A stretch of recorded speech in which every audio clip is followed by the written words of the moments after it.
Hey there everybody, I'm Mark Riley. I'm back with another how to draw video. I've had a lot of people asking for a video on how to draw hands, so that's what we're going to be doing today.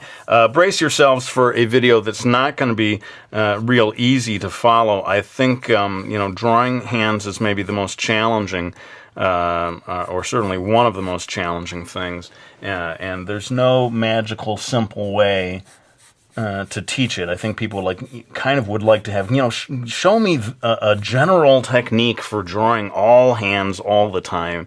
And I certainly have not found anything like that. I find that you have to learn to draw the hand in a great variety of positions and almost memorize different techniques for drawing different, poses of the hand. So see if you can follow along with this. We're going to begin with this kind of boxy shape, although you'll notice that it comes off a little bit. It's got a little bit of an angle over here on one side. And this is going to help us get the basic shape of a clenched fist.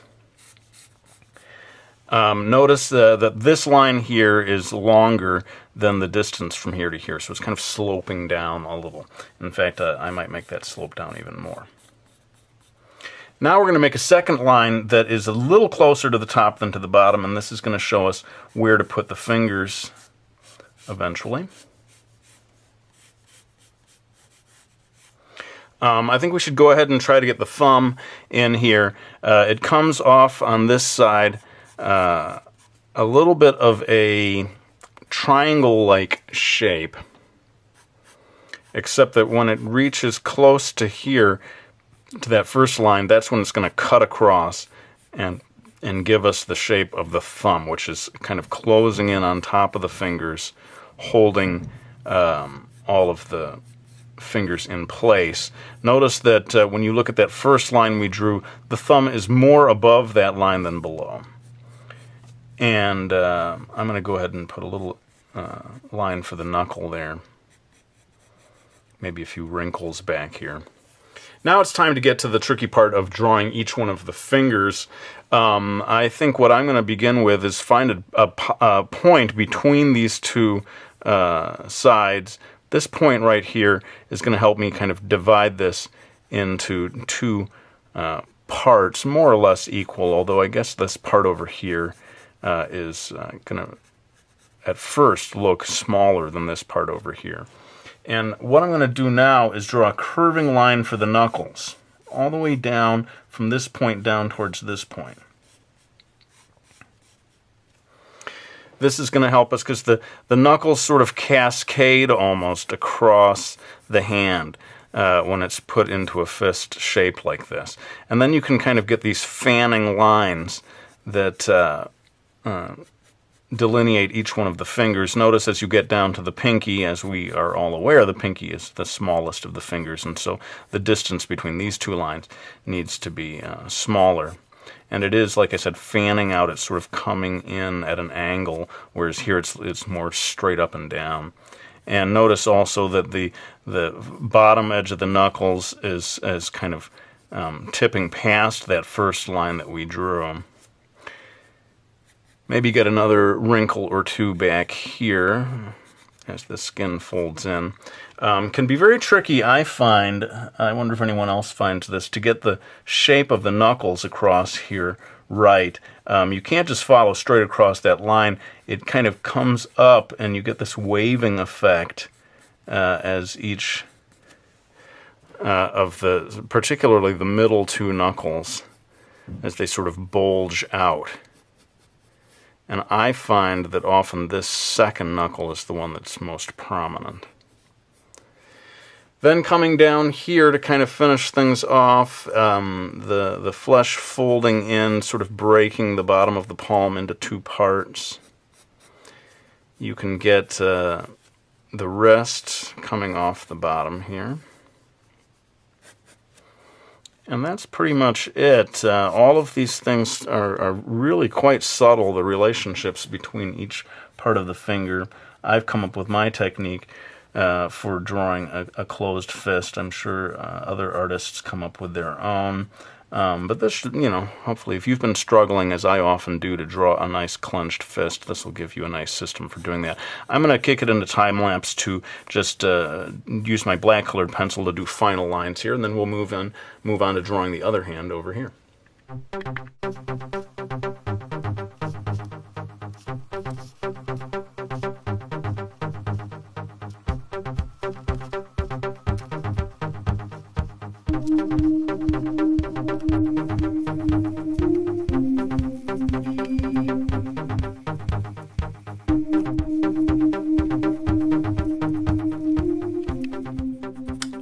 Okay, so there you have it, my attempt at drawing a clenched fist. Of course, you can see the shading adds a lot to the sense of three-dimensionality, but a lot of times, you're drawing a hand from a distance. You're not going to need to do all this shading. I just thought I'd throw that in there for fun. Let's go ahead and move on to the other hand here. This is going to be a much more feminine hand. And maybe I should go ahead and sort of refocus the camera so that I'm zooming in on that a little more. Okay, so here we go. This is going to be a much more feminine-looking hand, and it's just as tricky in a lot of ways as the closed fist. This one's going to be a much more open hand. I'm going to begin by drawing, again, a sort of a boxy shape, a little hard to describe. This is going to be most of the palm of the hand. And the way I'm drawing it, it's sort of leaning to one side. That's not necessary. You could have this straight up and down if you wanted to, as long as all the lines are at the proper angles as you redraw everything. But getting this into the proper shape, and make sure you have a curving line down here. This is where all the fingers are going to come from. We're going to draw a top to this. It almost, to me, looks a little like the roof of a house, the way this comes back. And this is going to be the base of the palm. The hand is actually reaching down the way I'm drawing it in this position. So it's going to be kind of the opposite of what we drew a moment ago. Once you've got that shape in place, you can move on to drawing the fingers. And this is going to be a bit tricky. I'm going to start by drawing the pinky coming down off this side of the hand, more or less straight up and down.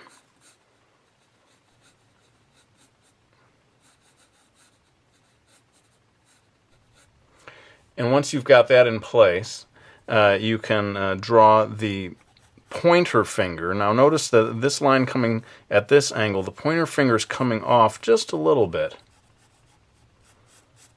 It's pointing in just a slightly different direction. And although the finger breaks into three joints, or divides itself into three joints, I find that when people are drawing a feminine hand, they don't want to get into the details of drawing each one of those individual joints, and more often than not, they'll sort of have it break into what appears to be just two.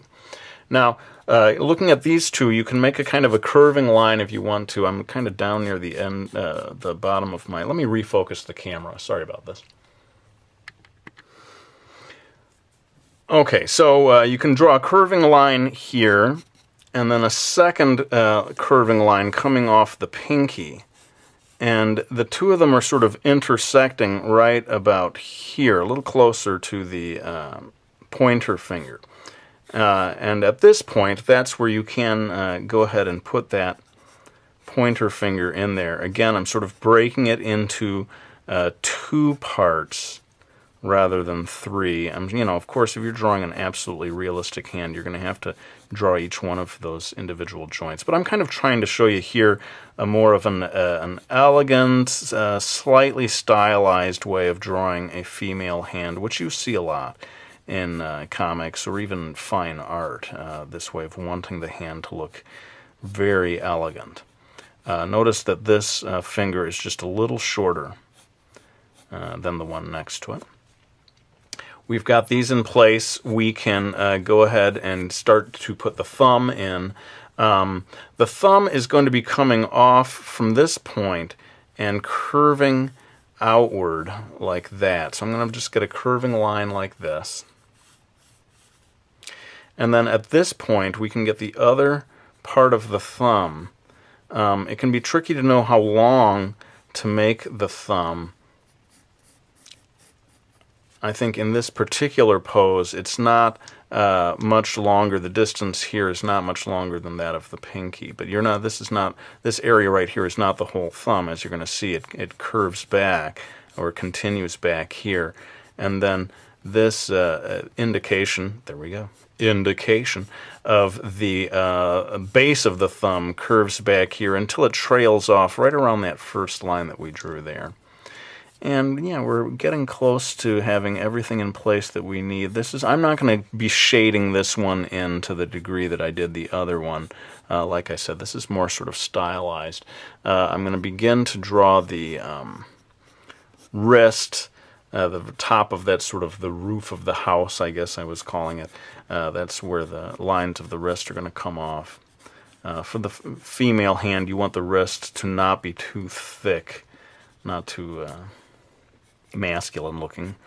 And that's pretty much it. Let me go ahead and do some time lapse for adding the final lines. You're not going to see nearly as much shading though, so hopefully we'll be done with this pretty quickly.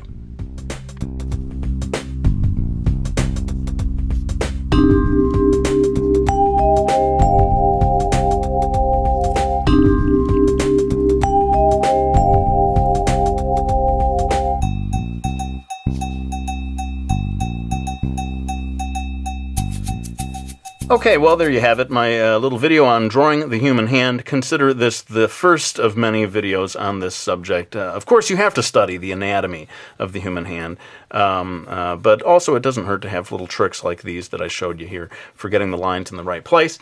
Let me go ahead and thank everyone who has bought Brody's Ghost, my graphic novel series from Dark Horse.